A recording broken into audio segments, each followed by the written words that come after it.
ESPN 94.1 FM and AM 930 present The Drive. Brought to you by Huntington Federal Savings Bank. Local then, local now. Member FDIC.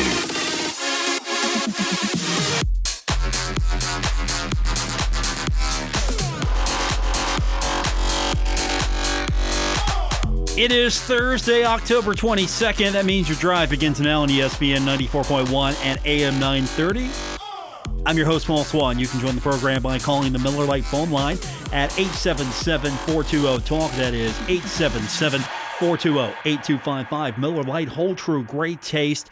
Only 96 calories. It is the original light beer. Coming up on the program this afternoon, Tony Kemper, the longtime coach. Okay, he's been around a while. He's not been there that long. I'm making him sound like he's 50 years plus into the job. Tony Kemper, my guest, coming up here in a little bit. The longtime coach, as I parade all kinds of praise on him of the Marshall women's basketball team. Tony is a well-regarded guest on this program. Well-regarded. Anytime I need someone in a pinch or just to come on and be a part of the show on short notice, Tony Kemper answers the call. So I'm looking forward to talking to him. And, of course, we're going to continue to talk a little football. We've got player interviews with Derek Pitts today and Jamari Edwards. We're going to hear them later on the program. As I mentioned, your phone calls. You can also jump on the program using Twitter. I'm located at Paul Swann. Also, Facebook. We've got a Facebook page. We hope you can find it and join it. I know you can find it. All you have to do is search The Drive with Paul Swann and then hit that like button. We post links to the podcast all the time, and we put everything up. If something really big's happening, you can find it on social media. If we've got something really special to tell you, you can find it there also. So find me on all the social media channels. We really do appreciate it. As I mentioned, Tony's coming up in a little bit to talk basketball, but some of the kind of things we're going to get into this evening will be football, because we've got Thursday night football. We have Thursday night football coming up tonight. The Giants at the Eagles. That's going to kick off about 8:20. We're going to have it for you following the Doc Holliday Show right here on ESPN 94.1 and AM 930. So we've got football for you. As I mentioned, the Doc Holliday Show is coming up tonight, so that'll be at 7 o'clock. So looking forward to that. And, of course, Marshall's taking on FAU. That is coming up on Saturday. It's going to be a different kind of homecoming, isn't it? This is going to be a really different kind of homecoming. I mean, everything's gone virtual. Things are not as interactive as far as being together. However, the game is still on. I haven't heard anything. I mean, I get that question a lot. Hey, is FAU coming? Yeah, sounds like it. They are. Sounds like they are. I know they've had some issues with COVID. I know FIU's had some issues with COVID, but it seems like FAU's coming. There's nothing indicating that they're not. There hasn't been a last minute, we can't play. And now, of course, we got Friday to deal with also.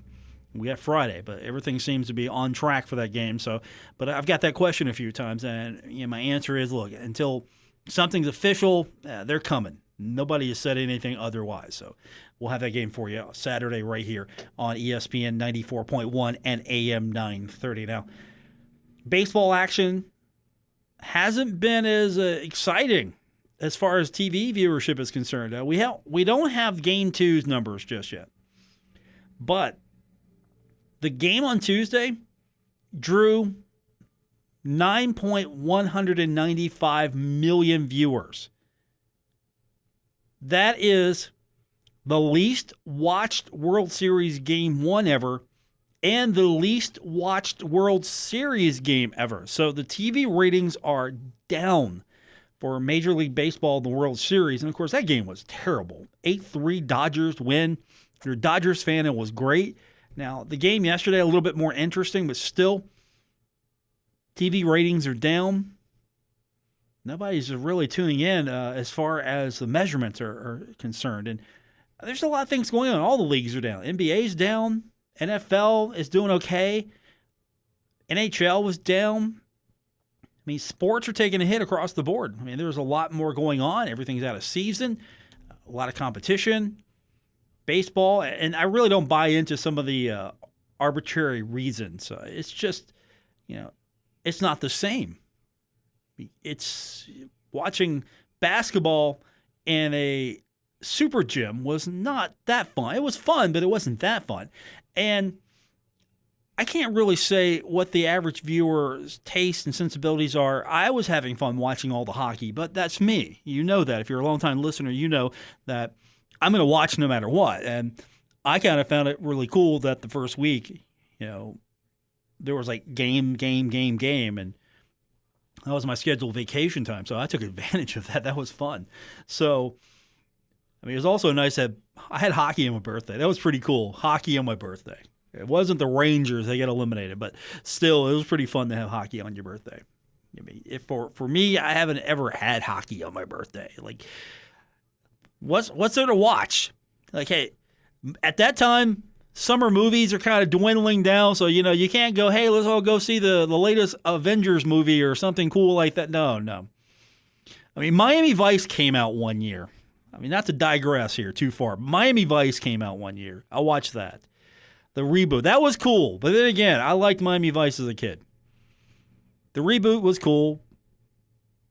They still show that. I think it was an Encore. I flipped the channels. One of the Encore channels, if you have DirecTV, you have like 500 Encore channels that are part of your package. And, you get Miami Vice and there's Knight Rider.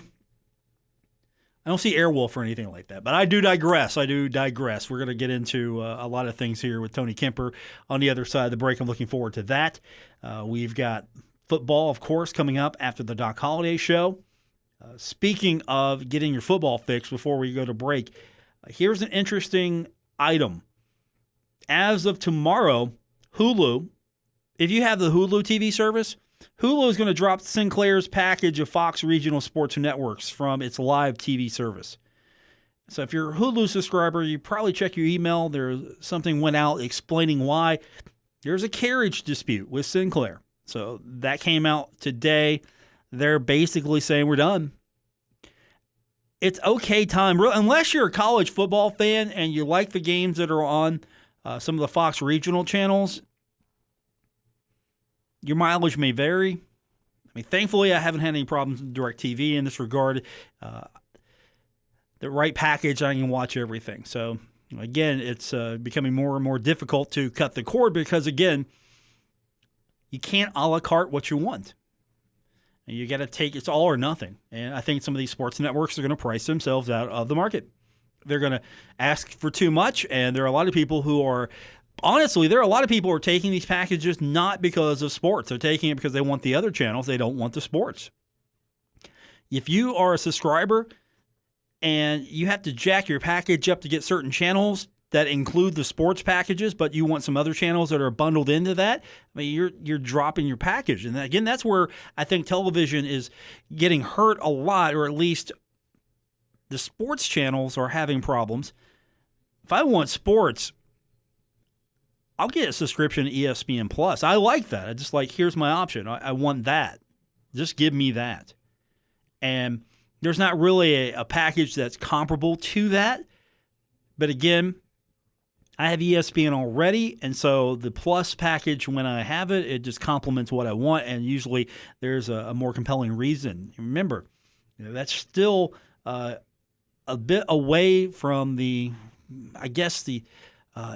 hard in rural parts of the state. We found that out earlier with a lot of people mad they couldn't watch the Mountaineers or they didn't have the broadband. That's why there's big put. Hey, I think also having all these kids at home, virtual learning, we discovered that we need broadband in the state of West Virginia, and we need it in a bad way. Tony Kemper on the other side of the break. We will continue on with today's edition of The Drive on ESPN 94.1 and AM 930. This is The Drive with Paul Swann on ESPN 94.1 FM and AM 930. Presented by Huntington Federal Savings Bank. Guests with Paul Swann appear via the Miller Lite phone lines. It's a pleasure to welcome to the program now. We haven't had him on in a few weeks, and now we're getting close to actually having a season to talk about. Head coach of the Marshall women's basketball team, Tony Kemper, joins us on the program, and I was teasing Tony off air. He hasn't had a Zoom conference call with the media just yet, but that's okay with me because, Coach, I'm excited just the fact that I got you back on. We can talk basketball. I'm ready. I'm ready. It's kind of it feels like years and years ago since we played last, because we've gone through so much in between. But it's darn near November, and means we start to get cold. We go inside and play some basketball. Well, I'm with you right there because, we're in year 5 of 2020 right now, so I understand, where you feel that. Isn't that the truth? I mean, it feels like 3 years ago that it was March 11th, I think, is the day that we got called off down in Frisco. And that feels like just so long ago. And it is what it is. Power through it, right? Exactly. We're here now. And I guess the first thing we should talk about is the way Conference USA is going to handle the conference schedule. You're going to have a return to form of the you don't have the pod system. So that's gone. You right. don't have the do I have to I'm a 5 seed, but I could lose a couple of games and be a 7 seed. No, you're if you're an 8 seed, you know where you're at. Yeah, you earn your way there, but you're also going to have to go through an interesting schedule quirk now. You are going to play host to 4 Conference USA teams, and you'll play that team twice. And then you're going to be on the road 4 times. You'll play that team twice. And then your travel partner or your rival, in this case, I'm assuming it's going to be Western Kentucky, you'll have a home and an away series with them to get to the specified amount of games in conference. How do you like that? I mean, do you like that? Are you on board with this, or you just wait and see attitude? I mean, how do you feel? Yeah, I like it because I think it's 2020, and when you look at what our goals are, which is to get the best experience we can for our student athletes, you kind of start to look at some of the how difficult it is to travel, quite frankly, and different things like that. You try to kind of mitigate that. We're not going to cross teams and stuff like that as much, and there's certainly things I don't like. I think it's way different than anything we've ever done. But I think looking at what our options were, I think it made sense to go the direction that we did. And now it's just it's going to be a little bit NBA finals where you get ready to play a team back to back, which that's just something that doesn't happen very often in college. I guess it happens. CBI or something like that on the men's side. I guess they have a series at the end for the championship, but other than that, we just don't do it in college. So it'll be a new challenge, and I think that part will be fun from a coaching perspective. Is just kind of operating in a different world. Do you have relatively the same game plan twice in a row if it works? And there's some thought process like that goes on that we've never had to worry about. So it's unique, and the best we can do, I think, in what is a challenging year. I guess the challenge there also is, and this is probably maybe this excites you, maybe this excites the players, but you mentioned that NBA aspect, that finals aspect. If you have a good game, that game plan might not necessarily work the second time, or if you have a bad game, you have an opportunity to fix that and correct it for the second game. Yeah, I think that's going to be really unique, because we play teams twice during the year, but we don't ever play them in this fashion. So you have some time to process. Your team changes quite a bit over the course of 3 weeks in a year, or 4 weeks, or however long you go between playing them. And this is going to be 48 hours, and I think that is something that, quite frankly, I haven't wrapped my mind around the way to do that. There's going to be some feel involved that, we haven't worked that side of our brain ever. So I like that about it. I think that's going to be kind of fun from a strategic standpoint. Get different parts of your psyche working, I guess. So, but it's definitely different. Tony Kemper joins me, the head coach of the Marshall women's basketball team. What are the challenges you've been going through so far? You've got to get your team ready. You've got to go through all of the protocols and everything that will keep your team safe, COVID-free, able to play basketball, everything. And you've had a few months to watch other leagues, other teams operate. So, what's the challenges and what have you learned? Well, I think it's everything you already know. It's just we learned how to practice wearing masks. That's just walking in a grocery store in a mask is something that Americans have never learned how to do. So just I would say those kind of things are the biggest challenges. I'll tell you another big challenge is building a team, and I guess if you just look at the overall like freshman experience for someone at Marshall, it's just different. It's very hard to gather.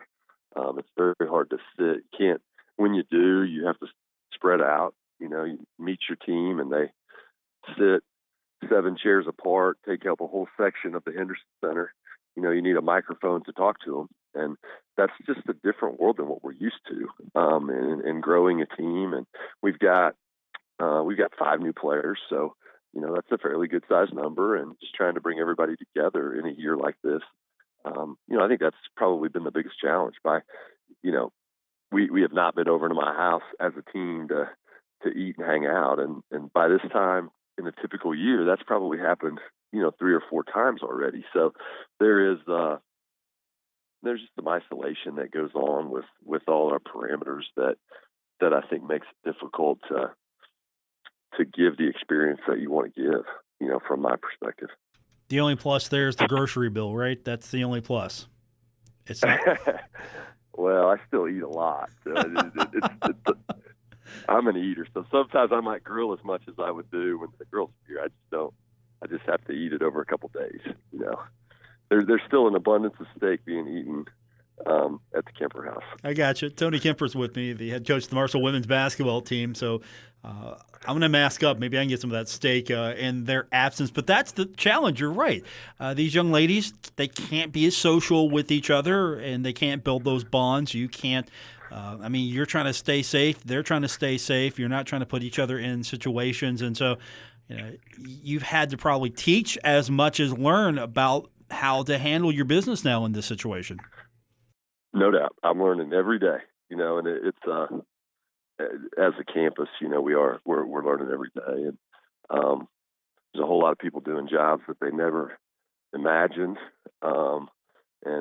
I think as our athletic department's doing a great job of being versatile and figuring it out. I thought it was awesome that Marshall's kind of led the way in terms of football and stuff like that, getting out there and finding a way to play. And I think our university-wide has been that way. There's people wearing hats that we've never had. And I think my wife teaches over at Marshall. She's an instructor. And, from what I see, we're doing a great job in what is a challenging year. It's not easy, but we've kind of figured out a way in a lot of different areas to make a go of it. So learning, like I said, and like you kind of said, you day by day, but that's what we're doing.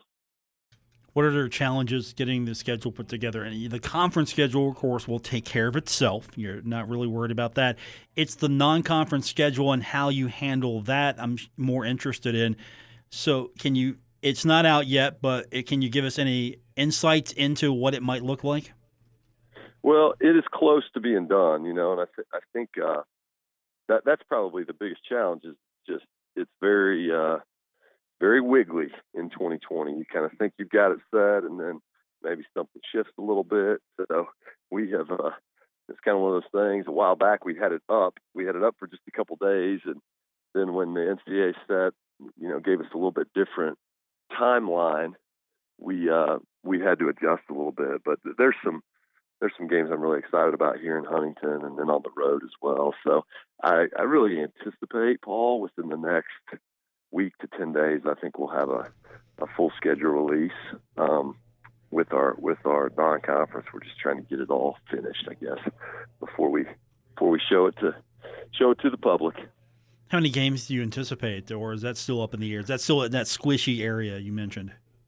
Well, so we can play up to 25, and I think we will be at 25 or very close, when we release the schedule. So it's not going to be, a drastic swing one way or the other. We're going to be right in there, 20, 23, 24, 25, somewhere right in there. So trying to kind of finalize it at the end here, but it's going to be a good schedule, and it's got some fun games on it. And then of course you talk about the conference season, and the conference schedule is going to be It's really hard if you study women's basketball. I don't know strength of schedule, but within our league, our Marshall women's basketball schedule is very, very tough when you look at who's been traditionally really good. Western Kentucky, Rice, Middle Tennessee, Charlotte, Old Dominion. I mean, those 5 teams are on our schedule. That's 10 games against, if you just look at how everybody finished last year, they're all right there at the top. So we got our hands full. And, at the same time, I think we got a good group to grow and learn and get after people. So I'm excited about that too. Tony Kemper's with me, head coach of the Marshall women's basketball team. And you mentioned it's not going to change that much, but one thing that will change, not just the schedule is going to be a little different, but probably how we attend basketball games. Basketball, very different than football as far as what goes into pulling this off. You can't bubble unless you've got a bubble plan that you're about ready to unveil on me here. But how is this going to look on a game day? I mean, will there be limited fans? Is that something you're still working on with the administration and everyone involved with the league? What is it going to look like? What's game day going to be like? Well, that is a wonderful question. And I'm going to tell you really quickly, that's above my pay grade. So I don't have really any insight as to where we're going. And I think, generally when you look around across the country, I think, everybody's sort of trying to make those decisions as close to game time as possible. Because I think everybody's hoping for a breakthrough. What I don't know what the breakthrough would be, but that maybe allows as good a fan experience as we can have. So, you have seen the same plan that I have, and there's challenges up and down the board as far as athletically go, and that's just something that our safety people at Marshall and administration and stuff like that are going to focus on that, and maybe give my input here and there, but I'm going to listen to what they say we can do, and I know they're going to do the best they can to help Marshall fans, which are some of the greatest in the country, have a good year in basketball cheering us on. So I'm kind of waiting on that as well. I don't have much insight. I think as a stopgap, we have the cardboard fans. We've talked about that before. We need to just go ahead and commit to that right now. We do. But I have learned that I need a mask for your cardboard guy when we're on the bus. I'm going to need a mask. Okay, that's fine. I'm good with that. He needs to be masked up. So just get that ready for your cardboard guy. I'm good with that. He can ride shotgun by me, but he's got to have a mask on. I'm good with that. I'm completely good with that. That's okay because other than me doing this show in my hermetically sealed studio right now, the mask it's very rarely off.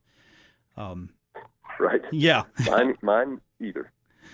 Yeah, so masked up cardboard me is fine, and I was thinking we could have all of the other coaches as well have their cardboard representations. I mean, could you imagine, say, have Ari Agnes cardboard form courtside just screaming?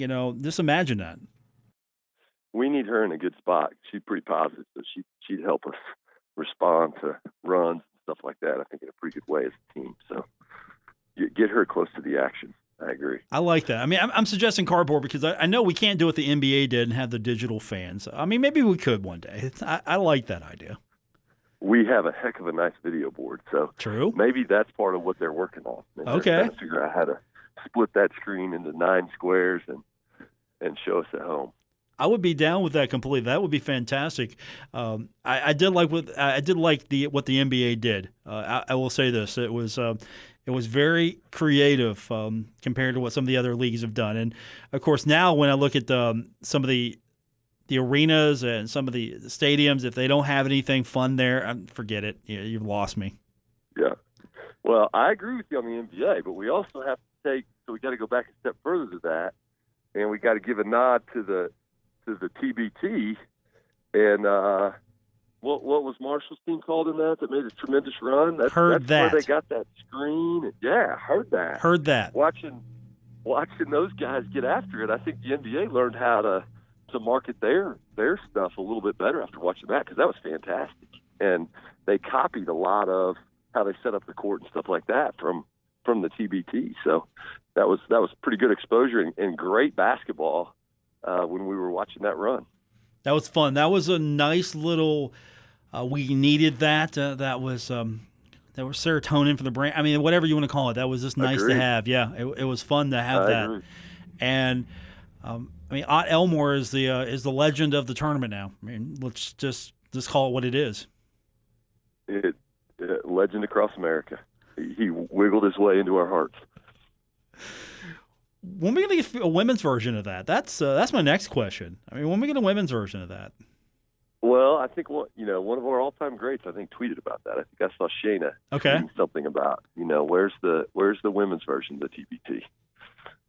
So she might be working on that on the side. How to get that going. Okay, I want to put you on the spot. Give me the TBT women's version Marshall alumni team. What's that team look like? Wow, you are putting me on the spot. I am. So I have to caveat this with the fact that a lot of my, I feel like I'm from here now, but a lot of my life was not fit this region. So my history, it's a little bit, it's not that great. I think we need Karen Pelfrey in there. I think that's important. I'm trying to think. There's another jersey up in the rafters that is slipping my mind right now, but I know Karen was really good. I think when you look at my era, you got to have Shayna up there. We got to get her on the TBT team. Leah Scott. I don't know if you remember that name. She has been all over the world playing basketball and currently is somewhere, but she has carved out a heck of a nice career for herself. She really plays she'll play 2 different leagues a year. So I think I'd put her in there. Taylor Porter, her last game ever at Marshall was 10 threes, made threes, which was quite a show. I did not do much coaching that day. I just sat there and I clapped when she made 10 threes on them. So maybe her. I'm sure I'm forgetting people. I miss Chica Zebo. Man, she played hard and stuff a couple of years ago. So maybe let's start with that. Is that did I just give you 5? I think we can start with that. I mean, again, we've got some time, and you don't have to have you have enough there to be a Marshall alumni team. You can bring in a couple of hired guns. You can do that. It's allowed. We could. I could go to. I don't want to go to. You can look down your coaching staff. You can look across at your coaching staff and maybe insert a couple there. Somebody. Coach Crawford was a pretty darn good player at Georgetown, so that might not be a bad idea. She went to a couple NCAA tournaments, and she might need to do some hamstring stretches and stuff. But you're right. That's not a bad. Coach Liz, she was great. Liz Brown was a good player at Richmond. Played overseas in Germany, I think. So. We've got some talent over there. See, it counts. Lazar and myself, not as talented. There's not as much male talent as there is female talent, which that's the way it's supposed to be. That's okay. I mean, this is the women's TBT, so you don't worry. Right. No pressure. No pressure on you. Yeah, we're not involved.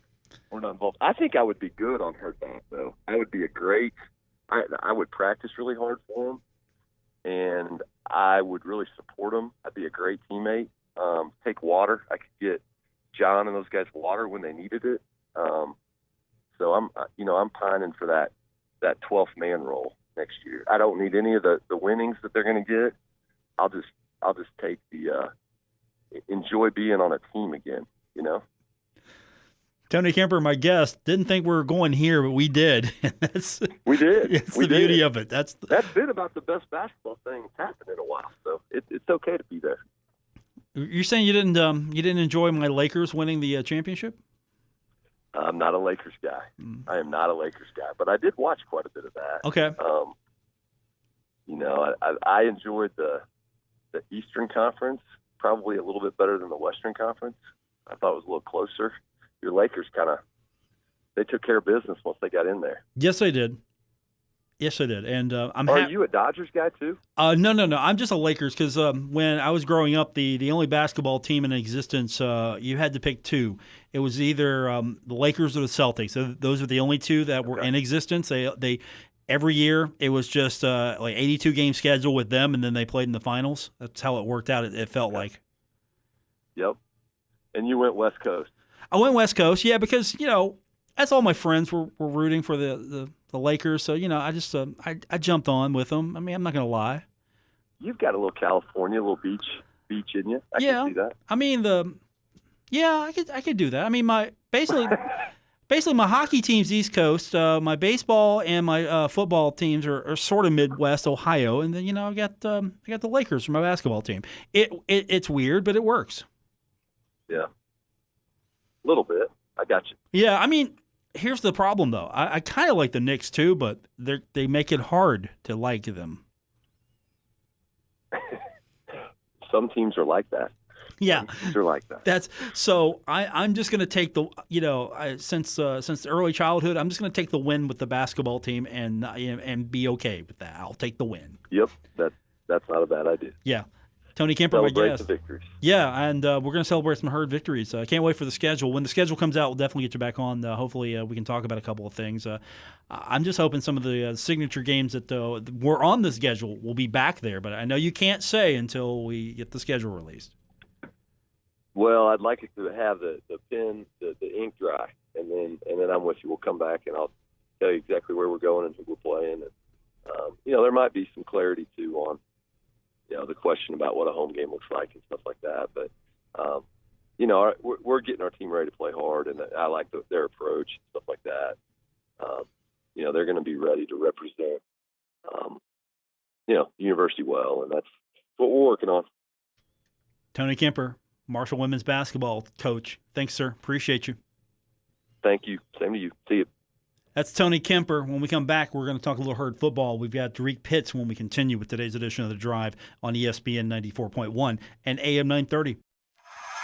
Never miss a moment of The Drive with Paul Swann. Subscribe on Apple Podcasts, Spotify, or wherever you get your podcasts.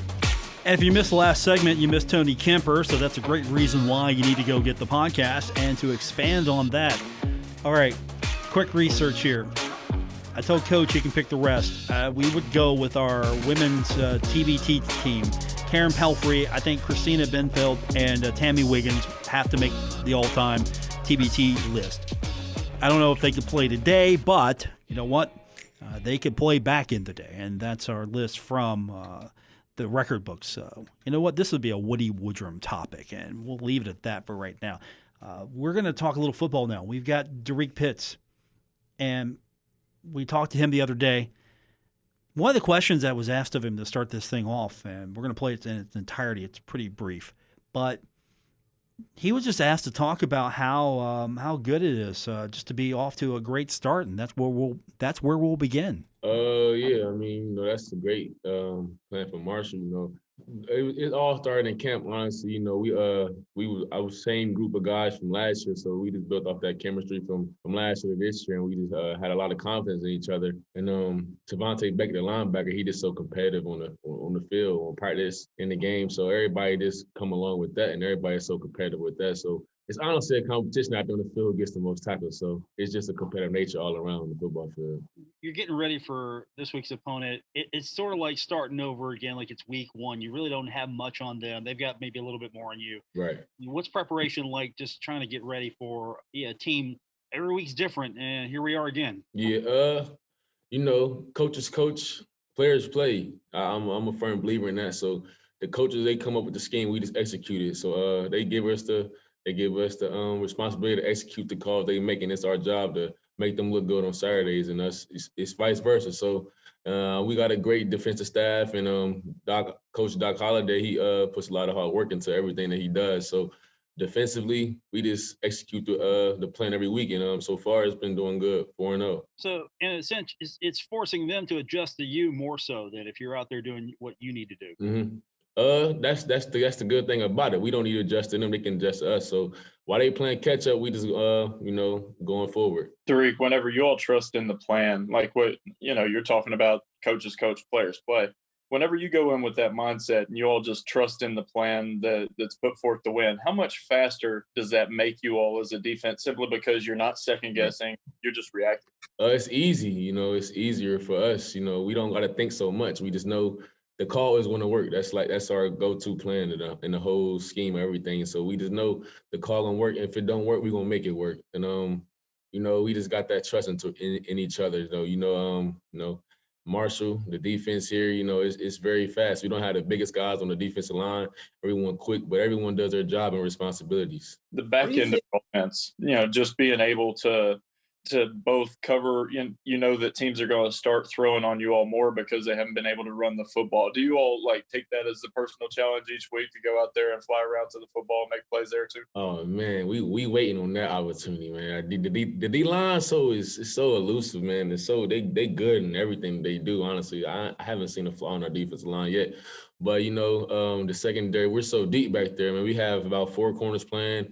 We got 4 safeties rolling in every opportunity we get. So we just waiting for the opportunity to be tested for a whole game, actually. So we just waiting for that time. And Coach Lambert, he just lets us know every week we're gonna get their best shot throughout the pass, do anything. So we just waiting for our time to be challenged, and I feel like we can step up for that challenge and execute that plan. What do you think is making you guys so successful right now? We just believe in each other, man. We this team, man, it's just the trust is so crazy, man. Come all the way down from special teams, even the opposite side of the offense. We on the sideline, everybody has there's nobody on our sideline in practice crying about reps or anything else. Everybody just happy to be a part of a team. So the people that's not getting as many reps on offense and defense, they're on the special teams, and they have an important role in that. So Doc Holliday, the special teams coaches, and everyone all around, they make everyone feel special in anything that they do. So there's not too many people hanging their heads down. So everyone looking every Saturday to make an opportunity to make a play. And here at Marshall, Coach Doc Holliday harps on it all the time. So you want to play on defense, you got to make a play on special teams. So everybody is on special teams that's not playing on offense defense. They're trying to make that play on special team to get recognized to play on offensive defense. Rick, we talked with Doc yesterday about the top 25 ranking, and he tells you guys not to listen to the noise. Can you explain what he means by that? Right. You got outsiders all the time. People believe in the hype, man. Marshall, we always been the underdogs here, man. So we get our head high, but Coach Doc Holliday always has a good job, just bringing us back to level. They forgot about us at one point in time. We was in the top 25 recently, actually. We was taken out of it in the week. So that was a chip on our shoulder. So we don't really listen to anybody that's saying good job, is that there. We also remember that they forgot about us at a point in time. Hey, Drake, Tronte, the quarterback for FAU, kind of turned their first game around with a big run. Are there similarities to what they're going to do with Western Kentucky and Pigram a couple of weeks ago, and what made you guys successful against Western Kentucky in that style? Oh man, we put a lot of pressure on Tavante. He was our quarterback spy guy. So he did his job, on that front end, the front line. So the rest followed. The defensive line followed, the defensive backs followed.